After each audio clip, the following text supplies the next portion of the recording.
How to remove saved passwords from Tumblr.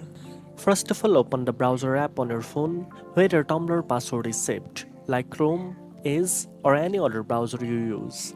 Next, tap the three horizontal line and go to Settings. Now find and tap on Passwords or Autofill and Passwords depending on your browser. Use the search bar or scroll to find Tumblr from the list of saved password. Once you look at Tumblr, tap on it to view the details. Then tap the trace icon or delete option to remove the saved password. You might be asked to verify with your phone's screen lock or fingerprint before deletion. After this, your saved Tumblr password will be removed from the browser.